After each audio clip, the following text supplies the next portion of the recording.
France, ce n'est pas tant l'absentéisme qui inquiète, mais plutôt l'orthographe. Faire une faute dans un mail ou dans un courrier, peut-être c'est vrai très pénalisant pour une carrière, pour une embauche ou même pour l'image de l'entreprise, disent les patrons.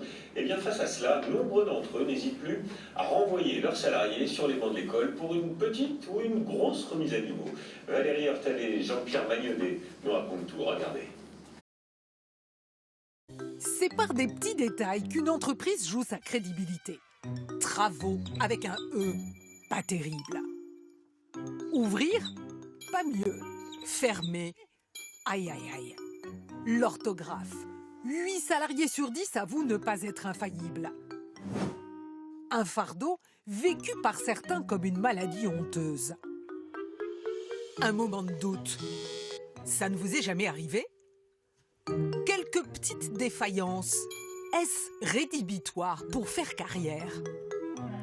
L'orthographe. Un cauchemar pour cette infirmière. Mélanie Gillan rédige tous les jours des comptes rendus de visite. Pour en finir avec ses doutes, elle a choisi de reprendre des cours.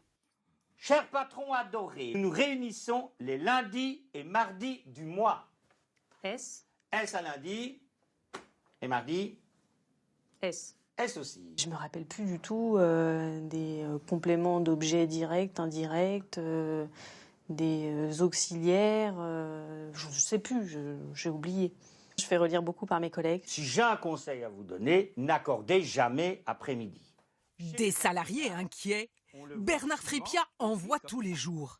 Souvent des cadres qui regrettent l'époque où il y avait des secrétaires. Vous êtes cadre, vous appelez votre secrétaire, vous dictez, elle prend sténo, elle tape et vous signez. Là, maintenant, non, tout le monde écrit. Donc forcément, et tout le monde écrit et tout le monde écrit très vite. Donc l'orthographe est devenue importante à cause des nouvelles technologies. Le mail, révélateur de fautes. Pour Mélanie Gillan, il est stigmatisant. À 33 ans, ses lacunes sont une blessure personnelle.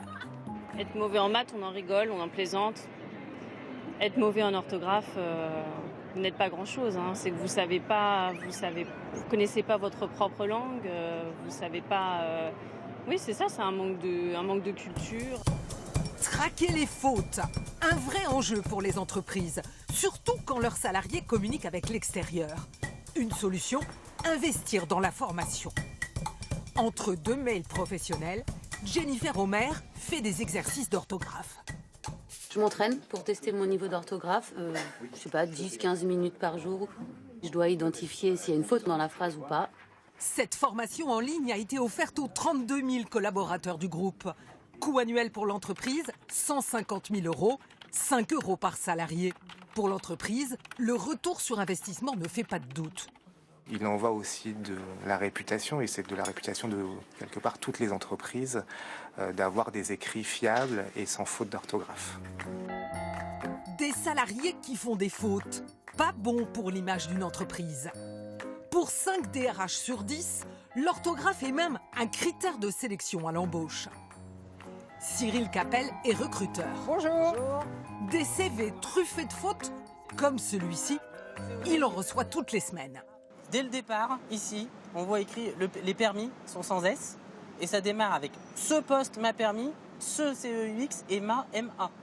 Et alors, pour vous, c'est rédhibitoire ? Alors, ça n'est pas rédhibitoire. Dans un premier temps, on va contacter les candidats. En revanche, à compétences égales, en fin de process, on privilégiera forcément celui qui aura un niveau d'orthographe meilleur que les autres, d'autant plus si cette personne a des relations par écrit avec des clients. Bonne nouvelle, l'orthographe s'acquiert à tout âge. On n'est jamais trop vieux pour faire mieux.